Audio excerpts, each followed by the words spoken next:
Assalamualaikum warahmatullahi wabarakatuh. Good morning, respected judges, honorable mentors, and all beloved change makers. I stand before you today to speak about a word that holds tremendous power. A word that carries the weight of morality, dignity, and purpose. Justice. Interesting, we are taught to provide care to all people without discriminations. In Islam, we are commanded to stand for the truth, even if it goes against all service. Justice, therefore, is not a mere ideal, it is a moral imperative. It is to bridge between knowledge and compassion, between faith and action.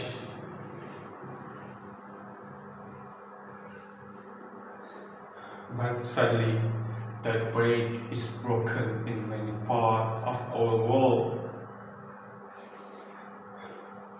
To understand the urgency of justice, we must first confront the reality we face. Let us look at the reality. Around the world, 1 million of people are still denied access to basic healthcare. Not because the illness are rare, not because the illness is incurable, but because they are poor, marginalized, and geographical isolation. Imagine 2 mothers. One gives birth in a modern hospital with trained nurse and sterile tools. The others given birth on the floor with no electricity, no midwife, no emergency access. One survived, the other may not. This is not just a different circumstance, this is a violation of justice. We live in a time of great medical advancement. AR for diagnostic, telemedicine, patient therapy, and so many still die from preventable causes. Let me bring this issue closer to home, to our community where injustice often hides in the plain sight. In Jakarta, a pregnant woman can access ultrasound in a minute. But in East Nusa Tenggara, she may walk 5 hours just to find a midwife. Not because of lack knowledge, but because justice hasn't reached her village.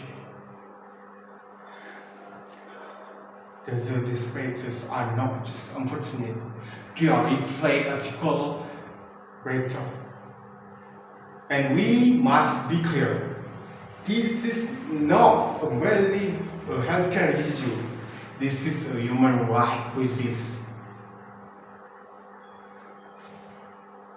This is a moral world that demands ethical healing.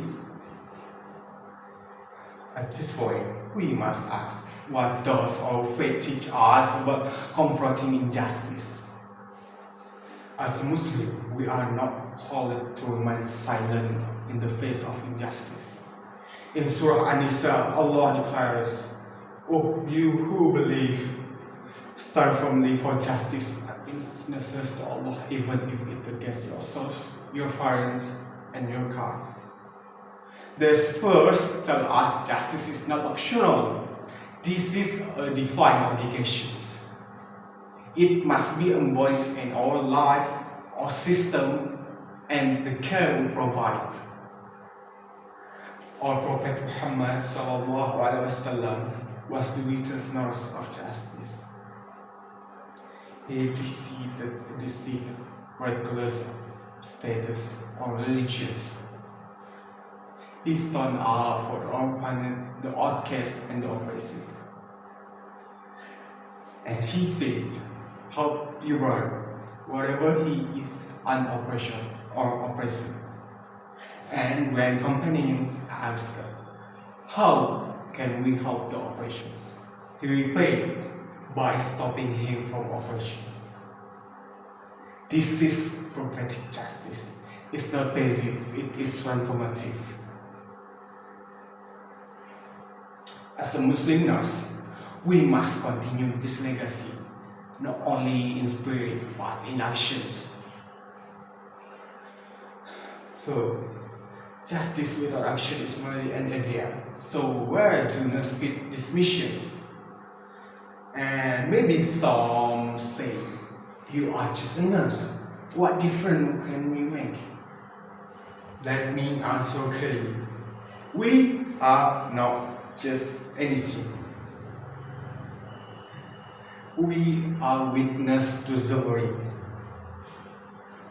We are the first to hear patient fear, the last to left bedside of patients. We hold hand when family break down. We carry stories that never make headlines. Our proximity to the pain gives us power, the power to fight for justice from the ground up. We are not lawmakers, but we can influence our lives. We are not politicians, but we can advocate for the voiceless. And we are not judges, but we can speak truth to the power. So, yes, nursing can change the world, and Islamic nurses must lead change with conscience, competitions, and compassion. Now, from the concept to action, what we can do, because justice becomes real only when translated into daily actions. Let me offer 5 real practical actions we can take. The first is listening deeply. Listen deeply. True justice becomes with listening. Listening not only to vital signs, but to life story. The second, advocate boldly. Speak up in your classroom, hospital, and community. The third is lead by example. Be kind of caregiver who honors profession equally. The fourth is collaboration purposely. Join with the fellow healthcare worker, the religion leaders, or NGO and community. The fifth is education. Empower others through knowledge, teach community their health right, dispel stigma, spread awareness. If we act on this value, new future is possible. Let us imagine a better future. A future where no child will die because the village are lack of nurses. A future when no woman is denied the treatment because her clothing or her religion.